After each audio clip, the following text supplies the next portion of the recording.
അമേരിക്കയ്ക്കെതിരെ അതിശക്തമായി പൊരുതാൻ ഇറാനെ കഴിവുറ്റ രാജ്യമാക്കിയത് ആരാണ്?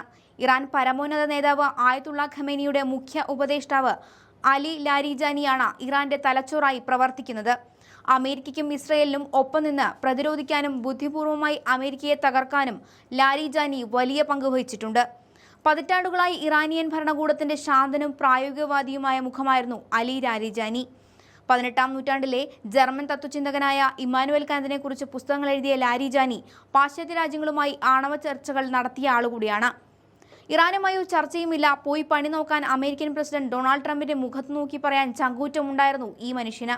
ലാരിജാനിയാണ് ഇപ്പോൾ ഇറാന്റെ സകല സൈനിക നടപടികൾക്കും ചുക്കാൻ പിടിക്കുന്നത്. ഇറാന്റെ മാരക പ്രഹരത്തിൽ പശ്ചിമേഷ്യ വിറകൊള്ളുമ്പോൾ എന്താണ് ലാരിജാനിയുടെ ചരിത്രമെന്നത് അറിയേണ്ടതുണ്ട്. മാർച്ച് 1 മുതൽ ഇറാന്റെ സുപ്രീം നാഷണൽ സെക്യൂരിറ്റി കൗൺസിലിന്റെ ശക്തമായ മുഖമായാണ് 67 വയസ്സുള്ള അലി ലാരിജാനി മാറിയത്. അമേരിക്കയുടെയും ഇസ്രയേലിന്റെയും സംയുക്ത വ്യോമാക്രമണത്തിൽ ഖമൈനിയും ഇറാനിയൻ കമാൻഡർ മുഹമ്മദ് ബക്പൂരും കൊല്ലപ്പെട്ട വെറും 24 മണിക്കൂറിന് ശേഷം സ്റ്റേറ്റ് ടെലിവിഷനിൽ ലാരിജാനി ലോകത്തോടായി പറഞ്ഞത് ഇതാണ്: അമേരിക്കയും സയനിസ്റ്റ് ഭരണകൂടവും ഇറാനിയൻ രാഷ്ട്രത്തിന്റെ ഹൃദയത്തെയാണ് തൊട്ടിരിക്കുന്നത്. പകരം നമ്മൾ അവരുടെ ഹൃദയങ്ങളെ കത്തിക്കുക തന്നെ ചെയ്യും. ലാരിജാനിയുടെ ഈ വാക്കുകളാണ് ഇറാൻ സേന ഇപ്പോൾ നടപ്പാക്കിക്കൊണ്ടിരിക്കുന്നത്. ഒരു ഇടവേളയും നൽകാതെ വലിയ രൂപത്തിലുള്ള തിരിച്ചടിയാണ് ഇസ്രയേലിന് നേർക്കും അമേരിക്കൻ താവളങ്ങൾക്ക് നേരെയും ഇറാൻ സൈന്യം നടത്തിക്കൊണ്ടിരിക്കുന്നത്. ട്രംപ് ഒരു ഇസ്രയേൽ കെണിയിൽ അകപ്പെട്ടുവെന്ന് ലാരിജാനി ആരോപിക്കുന്നുണ്ട്. ഖമേനിയുടെ മരണശേഷം ഇറാൻ ഭരിക്കുന്ന 3-അംഗ പരിവർത്തന കൗൺസിലിനൊപ്പം ലാരിജാനിക്ക് പ്രധാന പങ്ക് വഹിക്കാൻ കഴിയുമെന്നാണ് മാധ്യമങ്ങൾ ചൂണ്ടിക്കാട്ടുന്നത്.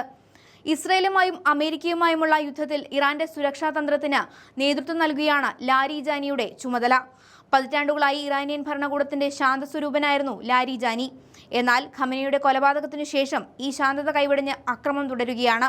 2025 ഒക്ടോബറിൽ അന്താരാഷ്ട്ര ആണവോർജ്ജ ഏജൻസിയുമായി സഹകരണ കരാർ ലാരിജാനി റദ്ദാക്കിയിരുന്നു.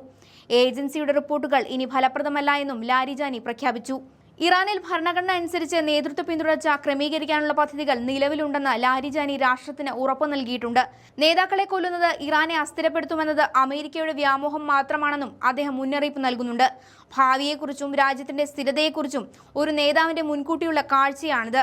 ലാരിജാനി പറയുന്നത് ഇങ്ങനെയാണ്: ഞങ്ങൾ മേഖലയിലെ രാജ്യങ്ങളെ ആക്രമിക്കാൻ ഉദ്ദേശിക്കുന്നില്ല, പക്ഷേ അമേരിക്ക ഉപയോഗിക്കുന്ന ഏതൊരു താവളത്തെയും ഞങ്ങൾ ലക്ഷ്യമിടുന്നു. അത് തന്നെയാണ് ഇറാൻ സേന ഇപ്പോൾ നടപ്പാക്കിക്കൊണ്ടിരിക്കുന്നത്. മുമ്പ് ഒരിക്കലും അനുഭവിച്ചിട്ടില്ലാത്ത ഒരു ശക്തിയോടെ അമേരിക്കയും ഇസ്രയേലിനും മറുപടി നൽകിക്കൊണ്ടിരിക്കുകയാണ് ഇറാൻ എന്ന് വ്യക്തമാവുകയാണ്.